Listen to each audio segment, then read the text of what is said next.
राहुल गांधी ने एक और प्रेस कॉन्फ्रेंस की। So, first of all, this is not the H bomb. H bomb is coming.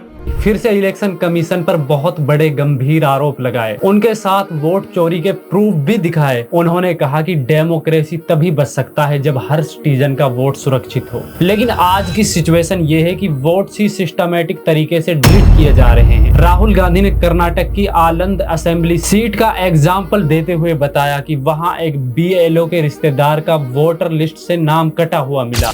जो BLO थी उसने देखा कि उसके रिश्तेदार को डिलीट कर दिया गया था। तो उन्होंने इन्वेस्टिगेशन की तो पता चला कि उनका वोट उनके ही नेबर ने डिलीट करवाया है। जब नेबर से ये पता किया तो नेबर को इस बारे में कोई भी जानकारी नहीं थी। आलंद में 6018 वोटर्स डिलीट हुए, उसमें से इनकी रिश्तेदार थे। उन्होंने पता लगाया कि मेरे रिश्तेदार को डिलीट किसने किया। पता लगा कि पड़ोसी ने रिश्तेदार को डिलीट किया। BLO ने जाके पड़ोसी से पूछा कि भाई आपने मेरे रिश्तेदार को क्यों डिलीट किया। पड़ोसी ने कहा मैंने तो नहीं किया। BLO सस्पिशियस हो गई।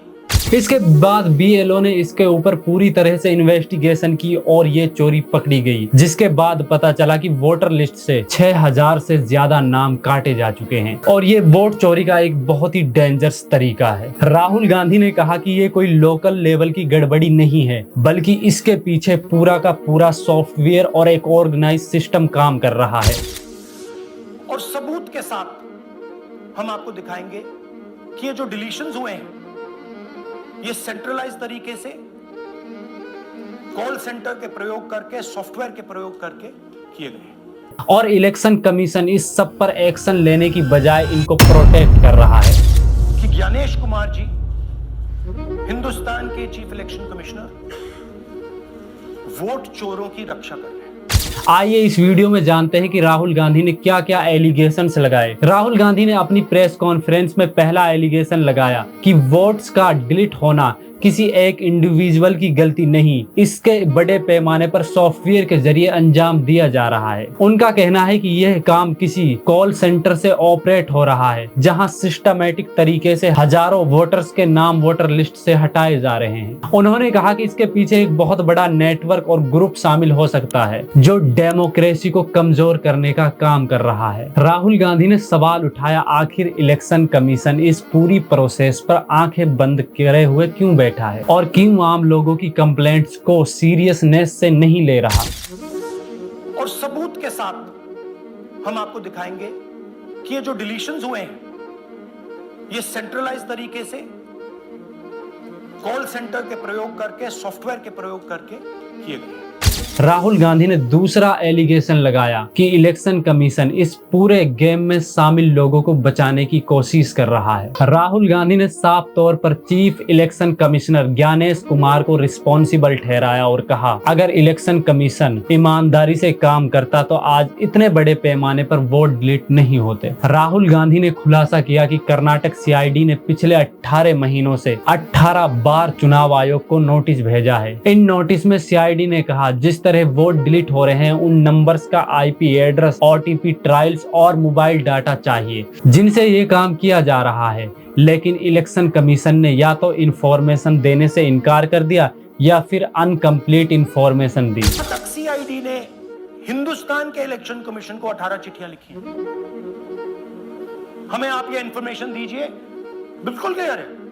डेस्टिनेशन IP दीजिए, डिवाइस डेस्टिनेशन पोर्ट दीजिए, OTP ट्रेल दीजिए, फोन नंबर्स दीजिए, फोन नंबर्स के मालिकों के नाम दीजिए। क्लियरली पूछा है, नो आंसर। 18 चिट्ठी CID कर्नाटक नो आंसर। इससे जाहिर होता है कि कहीं ना कहीं पूरे सिस्टम को छुपाया जा रहा है। मतलब कि ये गेम किसी लोकल लेवल पर बैठा इंसान नहीं चला रहा, बल्कि इसके पीछे एक बड़ा नेटवर्क और एक ऑर्गेनाइज सिस्टम हो सकता है। उन्होंने सवाल उठाया कि आखिर जब सीआईडी जैसी एजेंसी बार बार प्रूफ मांग रही थी तो इलेक्शन कमीशन ने कोऑपरेशन क्यों नहीं किया। इलेक्शन कमीशन डेमोक्रेसी को स्ट्रॉन्ग करने के लिए है या डेमोक्रेसी को कमजोर करने वाले लोगों को बचाने के लिए है? जब तक इस पूरे मामले की ट्रांसपेरेंट इन्वेस्टिगेशन नहीं होगी तब तक वोटर का ट्रस्ट इलेक्शन प्रोसेस से उठ जाएगा। राहुल गांधी ने आगे बताया कि जिन वोट्स को डिलीट किया जा रहा है उनमें एक खास पैटर्न सामने आया। हर बार वोटर लिस्ट पहला नाम यानी सीरियल नंबर 1 पर दर्ज वोटर्स के नाम डिलीशन एप्लीकेशन में डाले जाते हैं। ये कोई नॉर्मल कोइंसिडेंस नहीं बल्कि एक सॉफ्टवेयर बेस्ड प्रोसेस का प्रूफ है। मतलब साफ है, वोट्स हटाने का काम ऑटोमेटेड तरीके से हो रहा है। ये देखिए दूसरी बात, जो भी डिलीट कर रहा है वोटर लिस्ट में उसका सीरियल नंबर 1 है। मतलब जो भी वोटर लिस्ट में पहले नंबर पे आता है वही डिलीट कर रहा है। सॉफ्टवेयर से ये काम किया जा रहा है। सॉफ्टवेयर प्रोग्राम कह रहा है पहला नाम निकालो और इसका प्रयोग करके डिलीट करो। जहां सिस्टम पहले नंबर वोटर को टारगेट करता है और उनके आधार पर हजारों नेम्स वोटर लिस्ट से गायब कर रहा है। राहुल गांधी ने कहा कि यह पैटर्न बताता है कि ह्यूमन एरर नहीं बल्कि एक ऑर्गेनाइज्ड टेक्निकल मैनिपुलेशन है। राहुल गांधी ने आगे कहा कि वोट्स डिलीट करने का टारगेटेड पैटर्न भी सामने आया। खास तौर पर कांग्रेस सपोर्टेड के नाम हटाए जा रहे हैं जिनमें दलित, आदिवासी, माइनॉरिटीज और ओबीसी कम्युनिटीज शामिल हैं। उन्होंने एलिगेशन लगाया कि प्लान्ड अटैक है ताकि ऑपोजिशन वोट बैंक को कमजोर किया जा सके किसी और का नंबर और टारगेट करके कांग्रेस वोटर्स को डिलीट किया गया। राहुल गांधी ने प्रेस कॉन्फ्रेंस में एलिगेशंस लगाने के साथ साथ प्रूफ भी दिखाए। एग्जाम्पल गोदाबाई के नाम की महिला जिनके नाम से फेक आईडी बनाकर 12 वोट्स को डिलीट किया गया, लेकिन असली गोदाबाई खुद वीडियो में सामने आकर साफ कहती है कि उन्हें इस बारे में कोई भी इंफॉर्मेशन नहीं है। यानी उनकी आइडेंटिटी का मिसयूज करके वोट्स काटे गए हैं। ये गोदाबाई जी हैं, इनके नाम पर 12 वोटर्स डिलीट किए गए।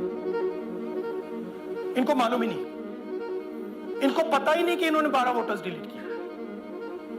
दिखाइए जरा। ಇಲೆಕ್ಷನ್ ಟೈಮ್ ಈಗ ये इनका वीडियो है। ನಾ ಅರ್ಜಿ ಹಾಕಿಲ್ಲ, ನನಗೆ ಅದಕ್ಕೆ ಸಂಬಂಧ ಇಲ್ಲ। ಅದು ಯಾರು ಹೊಟ್ಟಿ ಕಿಚ್ಚಿಗೆ ಯಾರು ಹಾಕ್ಯಾರ ಅನ್ನೋದು ನನಗೆ ಗೊತ್ತಾಗಿಲ್ಲ। दूसरा एग्जाम्पल सूर्यकांत का था जिनकी आईडी का इस्तेमाल करके सिर्फ 14 मिनट में 12 वोट्स काटे गए। लेकिन सूर्यकांत खुद राहुल गांधी की प्रेस कॉन्फ्रेंस में आए और सबके सामने कहा कि मुझे इस बारे में कुछ भी पता नहीं है। Here's example 2. Suryakant.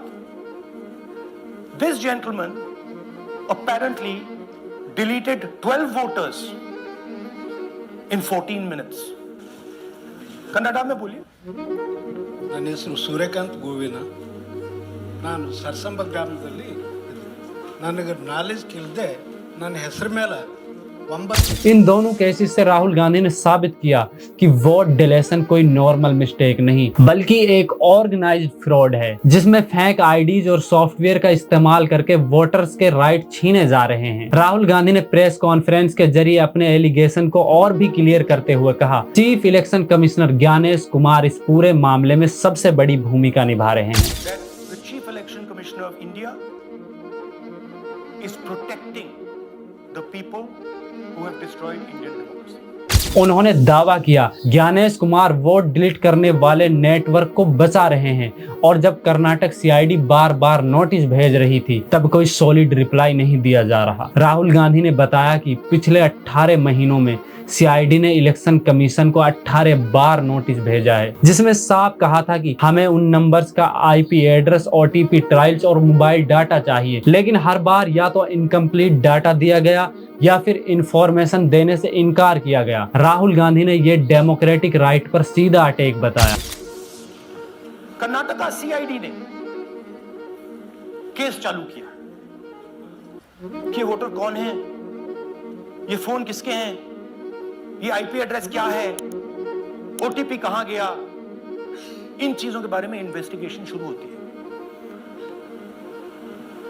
Karnataka CID ने हिंदुस्तान के इलेक्शन कमीशन को 18 चिट्ठियां लिखी। उन्होंने इलेक्शन कमीशन से डिमांड की कि अगले एक हफ्ते के अंदर सीआईडी को पूरी इंफॉर्मेशन दी जाए ताकि सच सामने आ सके। कांग्रेस पार्टी का कहना है कि अगर इलेक्शन कमीशन ट्रांसपेरेंट और कुछ छिपा नहीं रहा तो डाटा देने में इतनी प्रॉब्लम क्यों हो रही है। राहुल गांधी ने वार्निंग दी, अगर इंफॉर्मेशन साझा नहीं की गई तो ये साफ हो जाएगा कि इलेक्शन कमीशन खुद इस बड़े स्कैम में कहीं ना कहीं इन्वॉल्व है। ज्ञानेश कुमार जी, आप अपना काम कीजिए। आपने ओथ लिया है, आप हिंदुस्तान के चीफ इलेक्शन कमिश्नर हैं।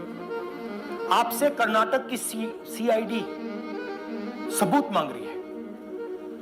आप कर्नाटक की सीआईडी को यह सबूत 1 सप्ताह के अंदर दे दीजिए, नहीं तो पूरा हिंदुस्तान के सारे युवा इस बात को एक्सेप्ट करेंगे कि आप हिंदुस्तान के कॉन्स्टिट्यूशन, हिंदुस्तान के संविधान की हत्या में शामिल हो, हिंदुस्तान की संविधान की रक्षा नहीं कर रहे हो। अब सवाल यह है दोस्तों, क्या वास्तव में वोट सिस्टमैटिक तरीके से डिलीट किए जा रहे हैं या फिर प्रूफ, एग्जाम्पल और इन्वेस्टिगेशन एक बड़ी कॉन्स्पिरेसी की तरफ इशारा करते हैं, या जैसा सत्ता पक्ष कह रहा है कि ये सिर्फ बेसलेस एलिगेशन है। आपकी नजर में रियलिटी क्या है? क्या डेमोक्रेसी में वोट चोरी हो रही है या ये सिर्फ एक पॉलिटिकल नैरेटिव का हिस्सा है? दोस्तों, अगर आपको वीडियो इंफॉर्मेटिव लगी हो तो हमारे चैनल को सब्सक्राइब जरूर करें और अपने जवाब कमेंट बॉक्स में जरूर बताएं।